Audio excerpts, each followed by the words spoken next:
জগন্নাথ বিশ্ববিদ্যালয়ে যারা এখানে ছাত্র রাজনীতি করো, যেই সংগঠনের রাজনীতি করো, তোমরা কখনো মারামারিতে যাইবা না, কখনো আরেকজনের সাথে ফালতু কম্পিটিশনে যাইবা না। তুমি বিশ্ববিদ্যালয়ে পড়বা 4 বছর 5 বছর, তারপর চলে যাবা, তুমি এখানে থাকবা না। যেই বন্ধুটাকে আজকে তুমি তোমার মাসল পাওয়ার দেখে অপ্রেস করবা, আজকে থেকে 10 বছর পর দেখবা সে তোমার চাইতে অনেক বড় ভালো পজিশনে আছে। আমাদের হিস্ট্রিতে হয়েছে, আমাদের লাইফে হয়েছে, আমরা এটা দেখছি। ছাত্র সমাজের এবং তরুণদের রাজনৈতিক সচেতনতা এবং রাজনৈতিক অ্যাক্টিভিজম এটা জরুরি। এটা ব্যতি রেখে আমরা এই সমাজকে এবং রাষ্ট্রকে রিবিল্ড করতে পারবো না। এই জায়গায় রাজনীতি অনেক সময় যতটা হেল্পফুল হওয়ার কথা ততটা হেল্পফুল না। আমাদের দেশে কিছু অবস্ট্যাকল আছে, অনেক সময় নেগেটিভ এনভায়রনমেন্ট তৈরি করে। এই জায়গাটা আমাদেরকে ওভারকাম করতে হবে। আজকে ছাত্র শিবির এই প্রোগ্রামের আয়োজন করছে, আমি আশা করি অন্যান্য ছাত্র সংগঠন এখানে করবে, সেখানেও তোমরা যাবা, তাদের কথা শুনবা। এক ছাত্র সংগঠনের প্রোগ্রামে অন্য ছাত্র সংগঠনের লোকেরা আসবে। আমাদের এইরকম একটা ফ্রেন্ডলি এনভায়রনমেন্ট তৈরি করতে হবে। একটা জাতি যদি তার নিজের মধ্যে বিভাজন তৈরি করে সারাক্ষণ মারামারি করে যে আমি তোমারে পছন্দ করি না, তুমি আমারে পছন্দ করো না, তাইলে পরে এই জাতির কোনোদিন উন্নতি হবে না। একটা জাতির উন্নতির জন্য তার একটা ন্যাশনাল ইউনিটি প্রয়োজন। এই জায়গাটাতে যে এটা আমার দেশ, তুমি আমার দেশের মানুষ, আমি তোমার ওন করি। তুমি বাংলায় কথা কও নাকি পাহাড়ি ভাষায় কথা কও, তাতে কিছু যায় আসে না। তুমি হিন্দু না মুসলিম, ডাজন্ট ম্যাটার। ছাত্র হিসেবে তোমার যে অধিকার, নাগরিক হিসাবে তোমার যে অধিকার, এটা প্রিজার্ভ থাকবে, এটাতে কেউ কখনো হাত দিবে না। এই রকম একটা সামাজিক চুক্তিতে আমাদের যাইতে হবে। আমাদের পলিটিক্সকে মাসল পাওয়ারের ম্যানিফেস্টেশনের যে আগলিনেস, এখান থেকে বের করে নিয়ে আসতে হবে। আমাদের আগের প্রজন্ম এটা পারে নাই, কিন্তু আমরা চাই না যে এই সাইকেল আমাদের দেশে আরও থাকুক।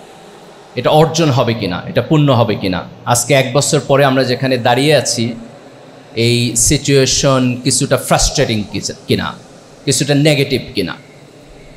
তো কোনো ধরনের থিওরিটিক্যাল আলাপ আলোচনা বাদেই আমার কাছে মনে হয় যে এই দেশের তরুণ প্রজন্মের মধ্যে এখন যে জেনারেশনাল অ্যাসপিরেশন আছে, যে তারা যে পরিবর্তন চায়, তারা যে চায় যে এই দেশটা ভালোভাবে চলুক, তারা চায় তাদের শিক্ষা ব্যবস্থা ভালোভাবে চলুক, এই অ্যাসপিরেশনের একটা রিফ্লেকশন আমাদের সমাজে রাজনীতিতে পড়বেই, এটা আমার গভীরতর বিশ্বাস ইনশাআল্লাহ। এই জেনারেশনাল পরিবর্তনটা আমরা কিভাবে ইনস্টিটিউশনালাইজ করব, সেটা নিয়ে আমাদের আলাপ আলোচনা করতে হবে। সেখানে হয়তো আমরা যেভাবে চিন্তা করতেছি তার সবটা এক্স্যাক্টলি ওইভাবে হবে না, 2 2 4 হওয়ার মতো ইকুয়েশন মিলবে না, কিন্তু এই আকাঙ্ক্ষার একটা রিফ্লেকশন আমাদের সমাজে, রাষ্ট্রে এটা পড়বে বলেই আমার বিশ্বাস। তো এই জায়গাতে আমরা যেরকম করে ধরো আমাদের ইনস্টিটিউশন, বিশ্ববিদ্যালয়, আমাদের রাজনীতিবিদ, এদের সবার কাছে আমাদের যে একটা আকাঙ্ক্ষা আছে, ঠিক তার পাশাপাশি তরুণ প্রজন্মকে তার নিজের জায়গা থেকে তার যেইটুকু করণীয়, এইখানে সিনসিয়ার হইতে হবে। কারণ কোনো একটা জিনিস ভাঙার যে ক্যাপাসিটি আর এইটাকে গড়ার যে ক্যাপাসিটি, এই দুইটা সেম না। অনেক সময় ভাঙাটা সহজ, কিন্তু গড়াটা অনেক কঠিন। তো আমরা যদি চিন্তা করি যে এখন বাংলাদেশে তোমার মোর দেন 30%, প্রায় 40% হচ্ছে ইয়াং পিপল, এবং আমরা যদি মনে করি যে ইয়াং জেনারেশনকে সাথে নিয়ে আমরা এই দেশটাকে রিবিল্ড করব, তাহলে এটা রাতারাতি হবে না, আগামীকাল সকালবেলা হবে না। আমাদেরকে অনেক দূর পর্যন্ত যাইতে হবে, অনেকগুলো চ্যালেঞ্জ আমাদেরকে মোকাবেলা করতে হবে, এবং এই চ্যালেঞ্জগুলো মোকাবেলা করার ক্ষেত্রে আমাদের সিনসিয়ার থাকতে হবে।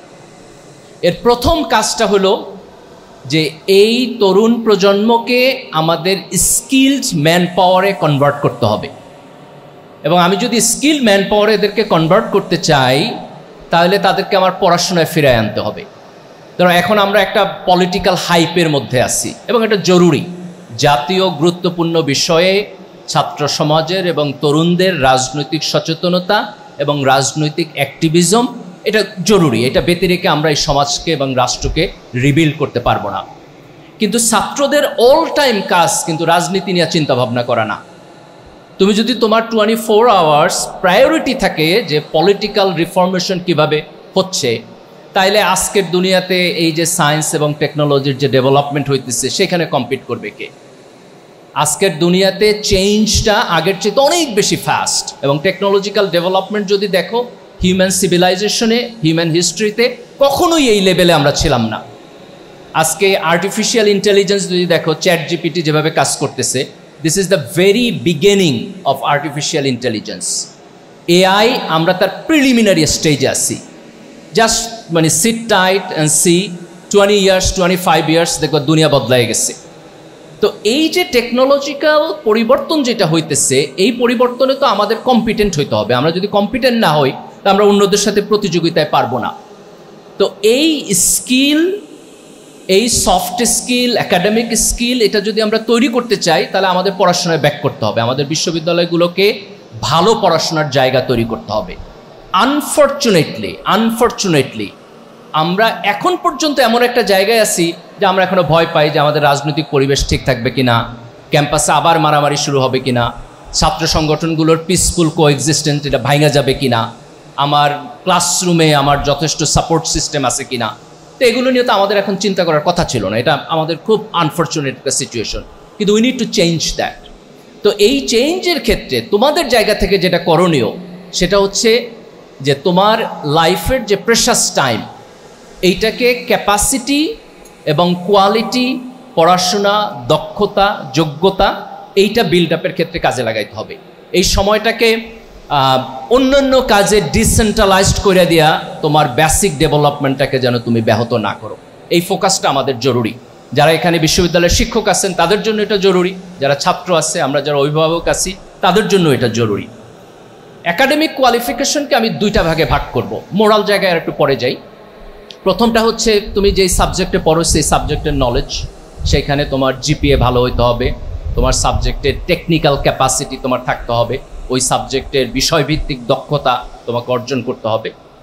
আর একটা প্যারালাল ক্যাপাসিটি, যেটাকে অনেক সময় আমরা সফট স্কিল বলি, এইটা অলওয়েজ মানুষের জন্য প্রয়োজন। যেমন ধরো তোমার কমিউনিকেশন স্কিল, তুমি কিভাবে আরেকজনের সাথে কথা বলো, তোমার পাবলিক স্পিকিং, যে তোমাকে যদি একটা বিষয় নিয়ে বক্তৃতা দিতে বলা হয় তাহলে তুমি এটা দিতে পারো কিনা, তোমার টিচিং ক্যাপাসিটি, এটাও এক ধরনের কমিউনিকেশন। আমি তোমার ক্লাসে দাঁড় করায় দিলে তুমি ভালোভাবে প্রেজেন্টেশন দিতে পারো কিনা।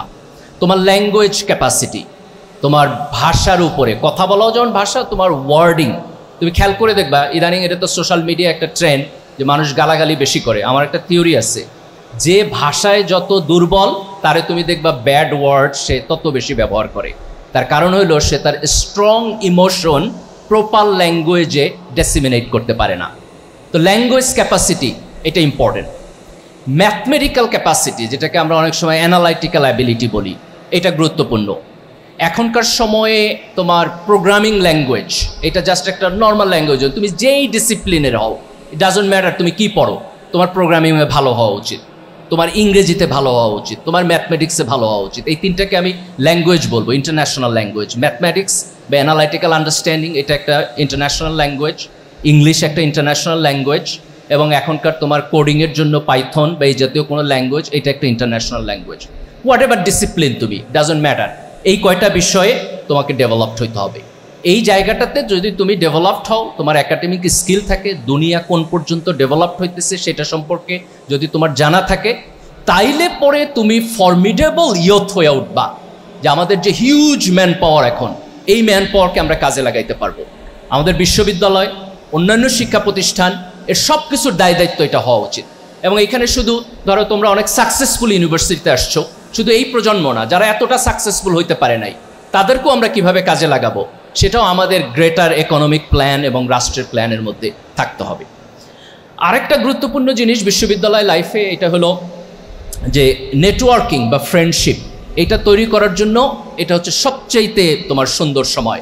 এখন ইউনিভার্সিটিতে পড়তেছো, এত চাপ নাই, একদিন দেখবা যে তোমরা সবাই অনেক বড় হয়ে যাবে ইনশাল্লাহ, এক একজন এক এক জায়গায় গিয়ে সাকসেসফুল মানুষ হয়ে উঠবা। তো এই বিশ্ববিদ্যালয়ে আইসা বন্ধুত্ব তৈরির এবং নেটওয়ার্কিং করার যে অসাধারণ সময় এবং সুযোগটা পাবা, এটা পরের লাইফে আর পাবা না। নতুন করে মানুষের এত ফ্রেন্ড হয় না। ধর তুমি যখন প্রফেশনাল লাইফে যাবা, দেখো তোমার মানে ভেরি ফিউ পিপল যাদেরকে তুমি টাচ করতে পারো, তোমার নেইবারহুডের মধ্যে থাকে। কিন্তু ইউনিভার্সিটি লাইফ, স্কুল, কলেজ এবং ইউনিভার্সিটি, এই লাইফে এটার সুযোগ আছে যে তোমার ফ্রেন্ডশিপের নেটওয়ার্কটা অনেক বড় করে দেওয়া।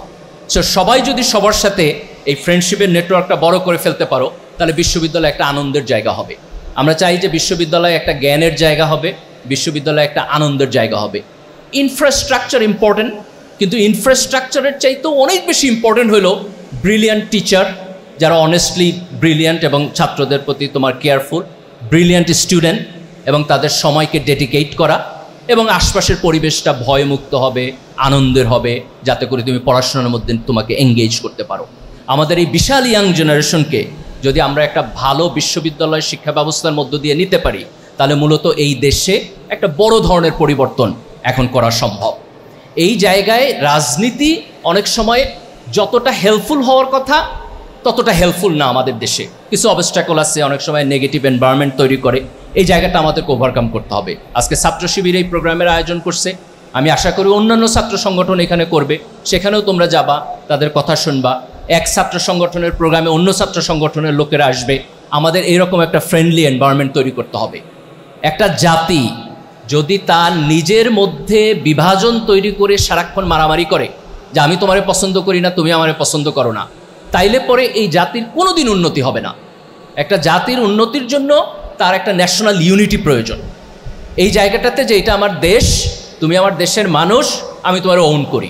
তুমি বাংলায় কথা কও নাকি পাহাড়ি ভাষায় কথা কও তাতে কিছু যায় আসে না। তুমি হিন্দু না মুসলিম, ডাজন্ট ম্যাটার। ছাত্র হিসেবে তোমার যে অধিকার, নাগরিক হিসেবে তোমার যে অধিকার, এটা প্রিজার্ভ থাকবে, এটাতে কেউ কখনো হাত দিবে না। এই রকম একটা সামাজিক চুক্তিতে আমাদের যাইতে হবে। আমাদের পলিটিক্সকে মাসল পাওয়ারের ম্যানিফেস্টেশনের যে আগলিনেস, এখান থেকে বের করে নিয়ে আসতে হবে। আমাদের আগের প্রজন্ম এটা পারে নাই, কিন্তু আমরা চাই না যে এই সাইকেল আমাদের দেশে আরও থাকুক। যারা এখানে ছাত্র রাজনীতি করো, যেই সংগঠনের রাজনীতি করো, তোমরা কখনো মারামারিতে যাইবা না, কখনো আরেকজনের সাথে ফালতু কম্পিটিশনে যাইবা না। তুমি বিশ্ববিদ্যালয়ে পড়বা 4 বছর 5 বছর, তারপর চলে যাবা, তুমি এখানে থাকবা না। যেই বন্ধুটাকে আজকে তুমি তোমার মাসল পাওয়ার দেখে অপ্রেস করবা, আজকে থেকে 10 বছর পর দেখবা সে তোমার চাইতে অনেক বড় ভালো পজিশনে আছে। আমাদের হিস্ট্রিতে হয়েছে, আমাদের লাইফে হয়েছে, আমরা এটা দেখছি। তো এই যে ছোট্ট একটু ক্ষমতা নিয়ে এইটাকে ইউজ করে তুমি খুব শান্তি পাইতেছো, এটা তোমার জীবনে আদৌ কোনো কাজ দিবে না ইন দ্য লং রান। বরং আমরা যদি চিন্তা করি, যেমন এখানে তোমরা যদি কালেক্টিভলি চিন্তা করো, এটা আমার বিশ্ববিদ্যালয় এবং আমার টার্গেট হলো আমি জগন্নাথ বিশ্ববিদ্যালয়কে এমন একটা বিশ্ববিদ্যালয় হিসেবে প্রতিষ্ঠিত করব যে যেটা এক্সাম্পল হবে অন্যদের কাছে। এই ওনারশিপটা যদি তোমাদের থাকে, এই কালেক্টিভনেস যদি থাকে, তাহলে তুমি দেখবা যে তোমার বিশ্ববিদ্যালয়ের উন্নতি অনেক বেশি হবে। একই কথা দেশের জন্য সত্য। আমরা সবাই যদি মনে করি যে এটা আমার দেশ, এটা আমার মাতৃভূমি, এখানে আমি বড় হয়েছি, এখানে আমার সন্তান বড় হবে, এখানে আমার ভাই বোন আত্মীয় স্বজন বড় হবে, এটাকে সবাই মিলে ভালো রাখা হচ্ছে আমার দায়িত্ব। এই কালেকটিভ জাতীয় ঐক্যমতে যদি আমরা যাইতে পারি, তাহলে দেখবা যে সিনারিওটা পরিবর্তন হয়ে যাবে। এইটাই আমাদের টার্গেট হওয়া উচিত। আরেকটা জিনিস আমাদের মনে রাখতে হবে, সেটা হচ্ছে যে এই যে আমার স্কিল ডেভেলপমেন্ট, আমি দেশের উন্নয়ন চাই, আমি বড় হইতে চাই, আমার দেশটাকে ভালো করতে চাই, এইখানে আমাদের নিজের ব্যক্তিগত ম্যাটেরিয়ালিস্টিক স্বার্থের বিয়ন্ডে যাইতে হবে, যেটাকে আমরা ভ্যালুজ বলি। ভ্যালুজের দুইটা পার্সপেক্টিভ। একটা হলো এই যে আমার আপওয়ার্ড সোশ্যাল ব্রিঙ্গিং, যে আমি ভালো রেজাল্ট করব, ভালো চাকরিতে যাব, কন্ট্রিবিউশন করব, ভালো করব। এখানে আমি ইমোরাল কিছু করব না। আমি পরীক্ষায় নকল করব না, আমি খাতা টেম্পারিং করব না, আমার যতটুকু সামর্থ্য আছে ওই অনুযায়ী আমি পরীক্ষা দিব। আমি যখন চাকরিতে যাব আমি চুরি করব না, আমি মিথ্যা কথা বলবো না, আমি ঘুষ খাবো না, আমি দুর্নীতি করব না। এটা হচ্ছে আমার একটা মোরাল পয়েন্ট, যে আমি ফেয়ার জায়গায় থাকবো। আরেকটা মোরাল পয়েন্ট হলো আমার যেইটুকু ক্যাপাসিটি আছে অথবা যেটুকু ক্যাপাসিটি হবে, সেইটুকু দিয়ে আমি আরেকজনের জীবনে ইম্প্যাক্ট তৈরি করার জন্য চেষ্টা করব, আমার বিয়ন্ডে, কালেকটিভলি ফর দ্য সোসাইটি। হয় এটা আরেকজন ইন্ডিভিজুয়াল ব্যক্তি অথবা কালেকটিভ ব্যক্তি অথবা সমাজ। আমরা যখন এই কাজটা করতে পারবো, যে আমার একটা স্কিল সেট আছে, এই স্কিল সেট দিয়ে আমি সমাজকে কন্ট্রিবিউশন করতেছি, আমি রাষ্ট্রকে কন্ট্রিবিউশন করতেছি, তখন আমার কাজের একটা স্পিরিচুয়াল মিনিং তৈরি হবে। এই মোটিভেশনটা আমরা যারা মুসলমান তারা ইসলাম ধর্ম থেকে নেই, যারা অন্য ধর্মের তাদের ধর্মের মধ্যেও এই মোটিভেশন আছে। ইভেন ধরো কেউ যদি ধর্মে বিশ্বাসও না করে, সেও তার মানবিকতার জায়গা থেকে এটাকে জাস্টিফাই করতে পারবে। এইখানে কোরআনে খুব চমৎকার একটা জিনিস আছে। সূরা আদ-দোহায় আল্লাহ সুবহানাহু ওয়া তাআলা রাসূল সাল্লাল্লাহু আলাইহি ওয়াসাল্লামকে বলছেন, যে রাসূল সাল্লাল্লাহু আলাইহি ওয়াসাল্লামের লাইফের একটা লম্বা বর্ণনা দিচ্ছেন ওইখানে আল্লাহ, এবং আল্লাহ রাসূলকে বলতেছেন যে তুমি তো একসময় ইয়াতিম ছিলা, আমি কি সেই ইয়াতিম অবস্থা থেকে তোমাকে বড় করি নাই? এবং if you just keep reading, তারপর আল্লাহ রাসূল সাল্লাল্লাহু আলাইহি ওয়াসাল্লামকে বলতেছেন যে যখন তুমি যদি কখনো কোনো ইয়াতিম ব্যক্তিরে দেখো, তাহলে তার সাথে খারাপ ব্যবহার করো না, তার সাথে রুড আচরণ করো না। এখন if you look into this second sentence, যে একজন ইয়াতিমকে দেখলে তার সাথে বাজে ব্যবহার করো না, এটা তো আল্লাহর রাসূলের বলার কথা না, রাসূলের তো এটা করার কোনো সম্ভাবনা নাই। কেন আল্লাহ সুবহানাহু ওয়া তাআলা এটা বলতেছেন? এটা বলতেছেন কারণ এইটা তার নিজের লাইফের সাথে রিলেটেড, যে রাসূল নিজেই একসময় ইয়াতিম ছিলেন। ওই এক্সপেরিয়েন্সের মধ্য দিয়ে আল্লাহ রাসূল গেছেন। কাজে আল্লাহ রাসূলকে স্মরণ করাই দিতেছেন যে তুমি নিজে যেহেতু একটা নেগেটিভ সিচুয়েশনে ছিলা, সেইখানে আল্লাহর রহমত পাইছো, এখন তোমার দায়িত্ব হচ্ছে ওই সেম রহমত আরেকজনের মধ্যে শেয়ার করে দেওয়া। এই যে তোমার এক্সপেরিয়েন্সিয়াল, যে তোমার নিজের জীবনের এক্সপেরিয়েন্স থেকে তুমি যেটা শিখলা, সেই সেন্সিটিভিটি আরেকজনের জন্য শেয়ার করা। ঠিক একই ফিলসফি বুখারী শরীফের আরেকটা হাদিসে আছে। এটার একটা ভার্সন অন্য এক জায়গায় আসছে, আমরা অনেকে এটা জানি যে দুইটা ভার্সন আসছে, একবার এক ব্যক্তির ক্ষেত্রে আর একটা হচ্ছে এক মহিলার ক্ষেত্রে, যে সে একটা কুকুরকে তৃষ্ণার্ত দেখছিল এবং দেখার পরে কুকুরটাকে পানি খাওয়াইছে, এই কারণে আল্লাহ তার সব গুনাহ মাফ করে দিচ্ছেন। তো ওই হাদিসের একটা ভার্সনে আসছে যে ওই লোকটা নিজে মরুভূমিতে চলতেছিল, সে নিজেই তৃষ্ণার্ত ছিল এবং তৃষ্ণার্ত অবস্থায় সে অনেক কষ্ট করে একটু পানি পাইছে, কূপে গেছে, সেখান থেকে পানি খাইছে। খাওয়ার পর উঠে আসার সময় সে দেখতেছে একটা কুকুর কাতরাইতেছে এবং কাতরাইয়া দেখতে যায় তার কাছে মনে হলো, আরে একটু আগে তো আমিও এরকম ছিলাম, এরকম তৃষ্ণার্ত। ওই জায়গা থেকে তার মনের মধ্যে একটা সিম্প্যাথি তৈরি হয়েছে, এমপ্যাথি তৈরি হয়েছে এবং সে তারপর পানি উঠায় নিয়ে কুকুরকে খাওয়াইছে। এই ঘটনাটা তো খুব সিম্পল, কিন্তু এই যে তার অন্তরের মধ্যে যে সিম্প্যাথি তৈরি হয়েছে, যে শেয়ার, আমি এই একই সিচুয়েশনের মধ্যে ছিলাম, এখন আরেকজনকে আমি ওই সিচুয়েশনে দেখা আমার গ্রেস আমি তাকে অফার করতেছি। That's the extraordinariness. দেখো আল্লাহ সুবহানাহু ওয়া তাআলা আমাদেরকে নানানজনকে নানানভাবে ফেভার করছে। তুমি যতটা ভালো ছাত্র, আজকে বিশ্ববিদ্যালয়ে ভর্তি হয়েছো, আরও 10 জন হয়তো পারে নাই, তার নিজেরও সেইখানে হয়তো লিমিটেশন আছে, ভালোভাবে পড়াশোনা করে নাই। আবার এরকম হইতে পারে আল্লাহ তার মেধাও হয়তো কম দিছে, মানুষ নানান পিপলের ধরো ব্রিলিয়ান্সির লেভেল ডিফারেন্ট। তো তুমি যদি কখনো ফিল করো যে আল্লাহ তোমার যতটুকু মেধা দিচ্ছে, এই জায়গায় তুমি ব্লেসড, এই জায়গায় তুমি ফরচুনেট, এই জায়গায় তুমি প্রিভিলেজড, তাহলে এই ফিলসফির জায়গা থেকে তোমার দায়িত্ব হলো যে এই মেধা তোমাকে জীবনে যা যা দিছে এটা আরেকজনের সাথে শেয়ার করা। যে বঞ্চিত মানুষ, যার এটা নাই, যে পিছায় পড়ছে, তার সাথে এটা শেয়ার করা। এবং এই কাজটা যখন আমরা করতে পারবো, তখন সমাজ কালেকটিভলি ভালো হবে, সমাজ কালেকটিভলি বড় হবে। এবং সমাজ যখন কালেকটিভলি ভালো হবে, তখন তার বেনিফিট কিন্তু আবার আমিও পাবো। ধরো আমি একা বড় হইতেছি, আমার পাশের বাসার ছেলেটা চোর হইতেছে, তো চুরি করতে আমার ঘরেই আসবো, তাহলে তো আমার কোনো লাভ নাই। কিন্তু আমি যদি তাকে হেল্প করি, সে যদি জীবনে বড় হয়, তাহলে কিন্তু একটা সময় গিয়ে আমারই লাভ হবে। ধরো আমি যখন স্কুলে পড়ছি, আমার যারা স্কুলের ক্লাসমেট ছিল, তাদের সাথে আমার অনেক কম্পিটিশন ছিল, স্বাভাবিক যেটা থাকে। কিন্তু আজকে জীবনে এতটা দূর এসে আমার মনে হয় যে আমার যদি আরও 5 জন ফ্রেন্ড ভালো জায়গায় থাকতো, তা আমার কাছে ভালোই লাগতো। এখন তাদেরকে প্রতিষ্ঠিত দেখলে আমার খুব ভালো লাগে। তাদের সাথে বসে যখন আমরা গল্প করি, আড্ডা দেই, ইট লুকস লাইক আমরা একটা সার্কেল। তো ওই কম্পিটিশন তো এখন আর এক্সিস্ট করে না। তো মানুষের জীবনে এরকম ডিফারেন্ট টাইমে ডিফারেন্ট ডাইমেনশন থাকে। মানুষ যখন কালেকটিভলি বড় হয়, সেই জায়গাটা আসলে তার কোনো লস নাই, তার লাভ হয়। যেমন ধর আমরা আমাদের ছাত্র জীবন থেকে এটা নানান সময় বলে আসছি, আজকেও এটা বলি যে আমি ছাত্র শিবিরের রাজনীতি করছি। আমরা তখন থেকে বলছি, দেখো ছাত্র শিবির যদি একা ভালো রাজনীতি করে, তাহলে আমার কোনো লাভ নাই, তার সাথে ছাত্র দলকেও ভালো রাজনীতি করতে হবে। ছাত্র লীগকেও যদি ভালো রাজনীতি করতো তাহলে ভালো হইতো। আওয়ামী লীগ যদি ফ্যাসিস্ট না হইতো, তাহলে আমাদেরই তো লাভ হইতো। আজকে যে ফ্যাসিস্ট হয়েছে, আমাদের দেশের লস হয়েছে না? এই 15 বছর আমাদের জীবন থেকে হারায় গেছে না? কাজেই সবাই যদি কালেকটিভলি ভালো হয়, তার মধ্য দিয়ে আমরা যেই জায়গায় গিয়ে দাঁড়াইতে পারবো, সেইটাই হচ্ছে আমাদের মূল ডেভেলপমেন্ট। দেশকে সামনে রাখা, আমাদের জাতীয় ঐক্যকে সামনে রাখা, আমাদের ইসলামের ধর্মবিশ্বাস আমাদেরকে যে মোরাল মোটিভেশন দেয়, সেটাকে সামনে রাখা, একজন আরেকজনের সাথে বন্ধুত্বপূর্ণ মিউচুয়াল রেসপেক্টের সম্পর্ক রাখা, যদি আমরা সামনের দিকে আগাইতে পারি, সেটা হবে আমাদের জন্য বেস্ট। আজকে বাংলাদেশ একটা অসাধারণ টাইমে আছে, যে আমাদের একটা হিউজ ইয়াং জেনারেশন আছে। এই জেনারেশনকে যদি আমাদের সিনিয়র লিডাররা পজিটিভলি নেতৃত্ব দিতে পারে, তাইলে পরে আমরা এই দেশের কালচারটাও বদলাই দিতে পারবো, আমরা এই দেশের অর্থনৈতিক উন্নয়নকেও একটা লম্বা বড় জায়গায় নিয়ে দাঁড় করাইতে পারবো, এবং আমাদের মোরাল ডেভেলপমেন্টটাকেও আমরা ভালো জায়গায় দাঁড় করাইতে পারবো। আমাদের একটা অসাধারণ জিনিস আছে, আমাদের যেহেতু কনজারভেটিভ মুসলিম প্রিন্সিপালস আছে আমাদের সময়, আজকের সারা পৃথিবীতে এটা একটা চ্যালেঞ্জ যে মানুষ একটা মোরাল ক্রাইসিসের মধ্যে আছে। ওয়েস্টে কনজারভেটিভ ক্রিশ্চিয়ানিটি ছিল, একটু একটু করে ডিক্লাইন করছে এবং they don't know where to go, তারা অ্যাকচুয়ালি লস্ট। আমাদের সমাজে যেটা হয়েছে যে আমাদের কনজারভেটিভ মুসলিম ধর্ম আছে, কিন্তু আমরা আমাদের সামাজিক ধরো যে রাজনৈতিক মডেল যেটা, আমাদের ইনস্টিটিউশন যেটা, এটা আমরা তৈরি করতে পারি নাই।